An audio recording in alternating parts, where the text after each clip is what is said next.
Hey guys, back for another video today. So we're at a pivotal time in the country where you got the election coming up, and we got to be kind of sort of hopefully aware of said situations going on. So when it comes to the election, watching CNN, watching Fox News, watching everybody talk from both sides, right, about what's going on, right, with Joe Biden and Donald Trump. They said that Donald Trump had like 30 lies, and but Joe Biden had like 9 or 10 lies.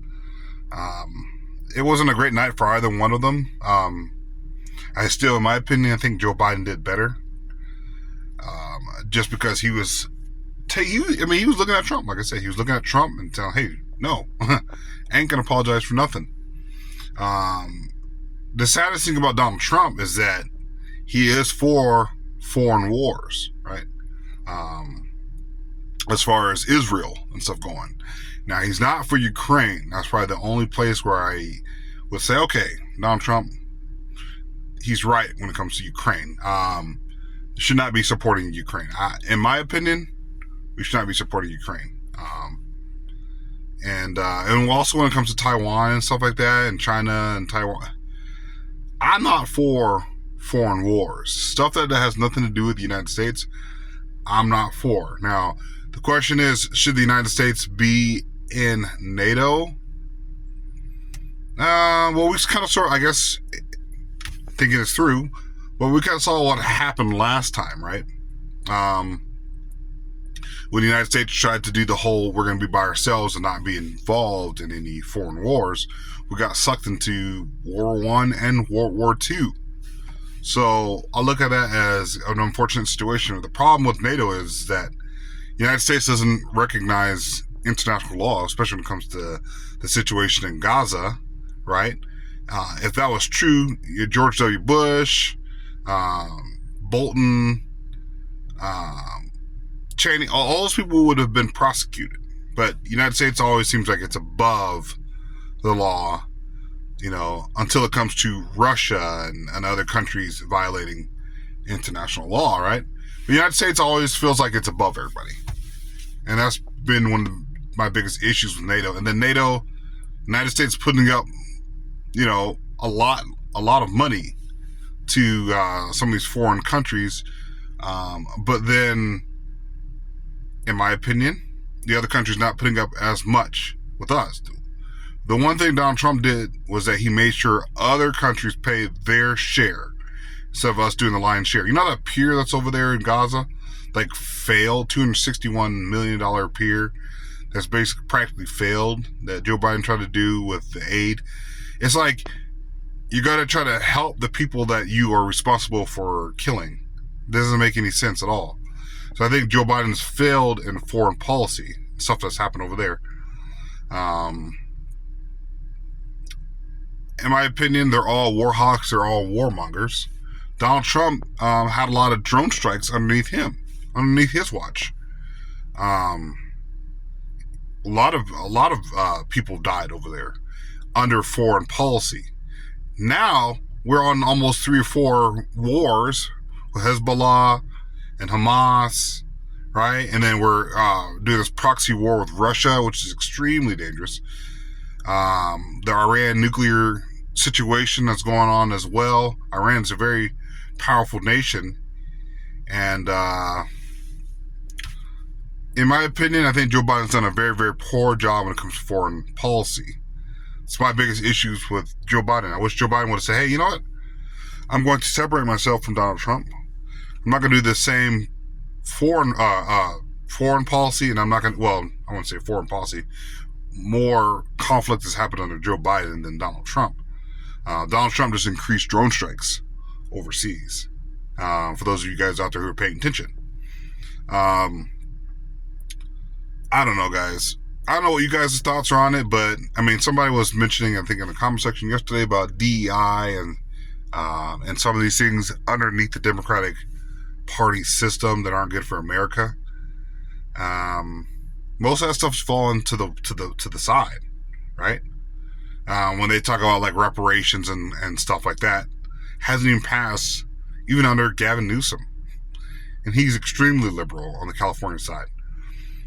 Extremely blue. That's like the darkest blue you can see. And they're still not even passing some of the legislation. In fact, they have been on the teeter tops of failing when it comes to California, when it comes to the homeless situation, the drugs.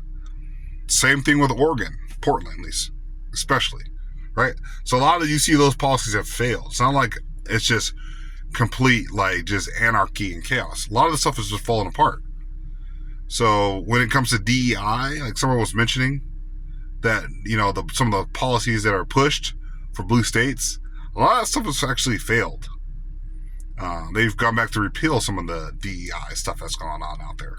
So it's not like everybody just, DEI is everywhere and we can't get past it. The Republicans here in Idaho have pushed for defunding libraries, after-school programs, after-school lunches for children. So don't talk to me about, oh, the Republican Party is the party of the people. It's absolutely not the party of the people. And that's why the biggest issue I have with the Republican Party, it's not the party of the people, right? It's for big corporations. Republicans, Donald Trump promised to give tax cuts to the rich. Now, here's the thing that a lot of you guys can get upset about. But Donald Trump is not for, I think, wasn't he for was it 6 weeks or something like that, or 8 weeks or 9 weeks for abortion, right? So he's not for abandoning abortion 100%. He was saying kick it back to the states. A lot of you guys don't want to even recognize that.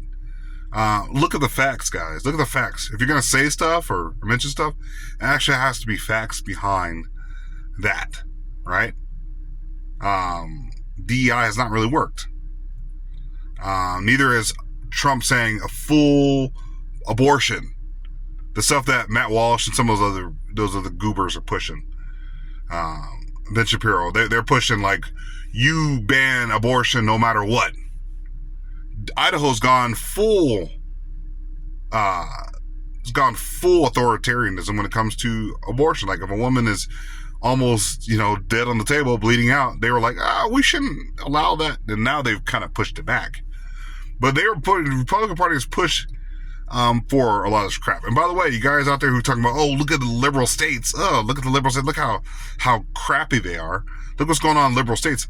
Look at red states also failing, right? In a lot of different ways. I just talked about what they're doing in Idaho. Mississippi, red state, is the poorest in the nation. Red state. So if you want to come at me and say, oh, well, look at these liberal states, blah, blah, blah, look at the red states. A lot of red states aren't doing well. You guys keep mentioning the same two states.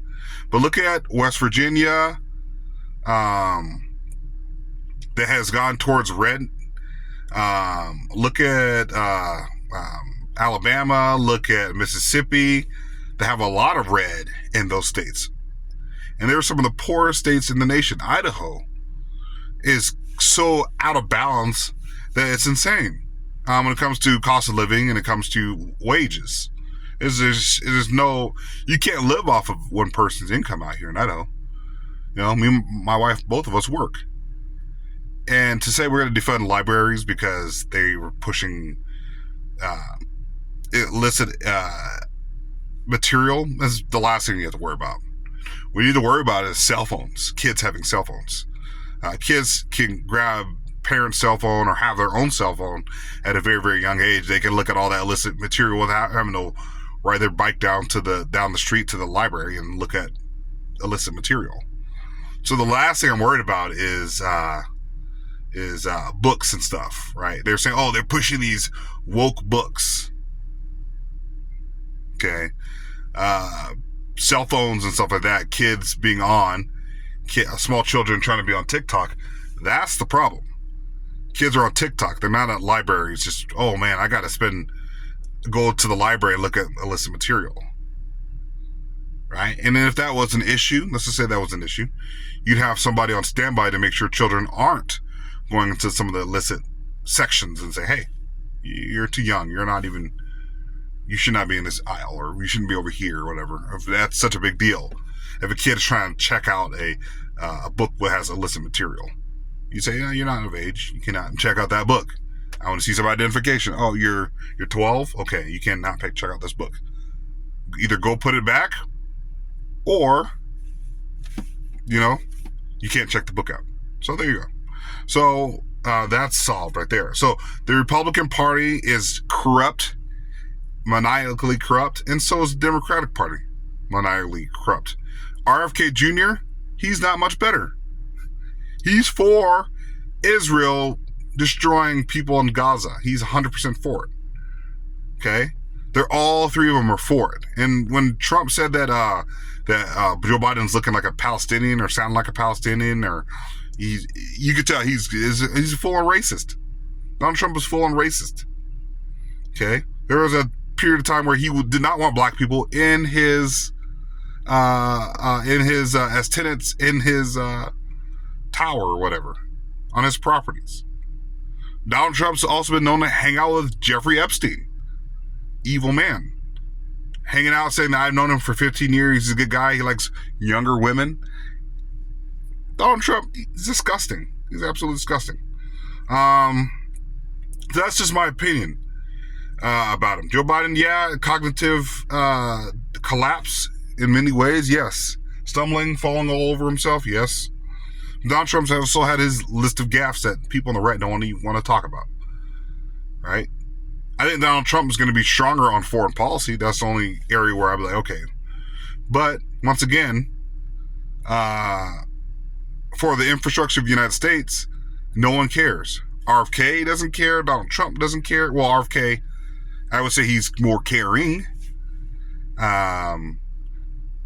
If RFK Jr. got elected, I would hope that he would have released all the alien UFO stuff, and he would release all of the stuff on, his uncle or whoever, Kennedy, the assassination files. I hope he released that, because no one else has done it. Trump said he would do it. I don't know if Biden ever said he would do it, but all of them have failed on many different levels. The infrastructure of Joe Biden, the biggest issue I have with Joe Biden is infrastructure failure. Here in the United States, failure.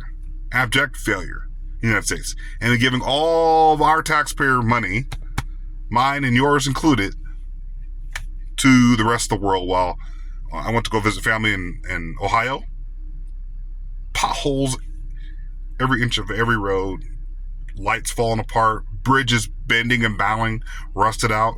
And that's the United States of America. But hey, let's give trillions of dollars to Israel, Ukraine, Taiwan, to everybody else. So that's my opinion on it, guys. Hit that like, subscribe button. Tell me what you guys think in the comment section below. But you guys hopefully know where I stand. And as the months come along, we're going to continue to ramp this up a little bit, talking about who is the best to vote for. My grandmother told me, hey, you need to vote, because black people have fought and died for your right to vote.